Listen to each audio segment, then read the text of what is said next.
Hi, it's Will from swordmaking.com, and this is part 7 of my tutorial on how to forge a sword, how to actually forge a sword.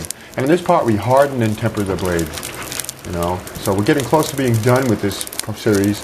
I only really have one more after this where we finish it off, and then I may do another one on how to engrave or etch the blade.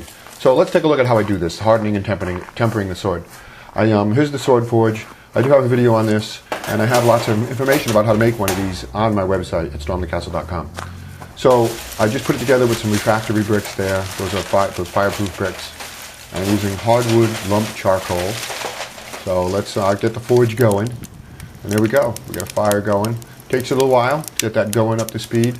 Until then, let's take a quick look at my setup.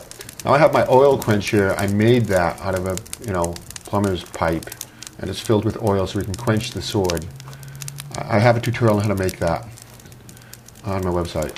There's the forge, and it has a couple of rods in it with flaps, so I can direct the airflow in different parts of it to get it evened out. We don't need a circular forge hot spot. We need a long hot spot for the fire, and that's a blower, and I can open it up to adjust the airflow.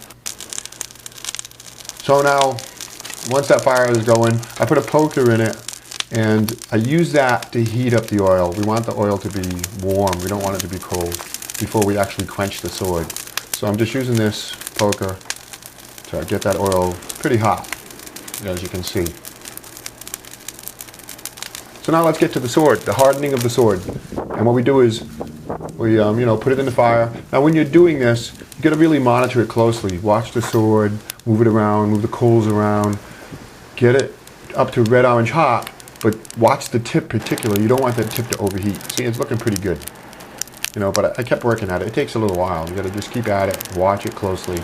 And how we know when it's ready, when it's at Curie temperature, which is the correct temperature to quench it and harden it and lock it in, is with a magnet. Once it gets red orange hot, check it with a magnet. And this is just an example here that I'm just showing you. Check it with a magnet. When a magnet longer sticks, it's time to quench it. Along the whole blade, take it out, dip it in the oil quench, and there you go. That will lock in the hardness. So now this blade is hardened, which is terrific. But hard also means brittle. It means using it could possibly shatter or crack, and we don't want it that hard. We want to soften some of it up. And it's an interesting too. That softening is called tempering it. You temper it, and we want it to be soft down the spine, down the center of that sword. But we don't want it to be too soft on the edges because we want it to hold a sharpness. So we still want it to be pretty hard, not this hard, on the edges where the cutting is done, but softer in the center so it has some flexibility and give to it. So let's clean up all the scale off of that so we can see it. We're going to temper it by watching the color change with heat. So it's not hard to clean up. It's hardened steel, so the scale comes right off pretty easy. I used 80 grit emery paper. So now let's temper it. I'm going to use a blowtorch for this. This is how you can do it. And you continuously flip it over like this because you want it to heat evenly. And you run it down the spine of the sword like this. You want the center to get hotter, along the center line to get hotter, and along the edges where the cutting is done, not as hot. So there you go. So you keep working it like this, and be careful, try not to overheat it. You end up with it like this. A wheat color along the cutting edges, and that plum color down the center.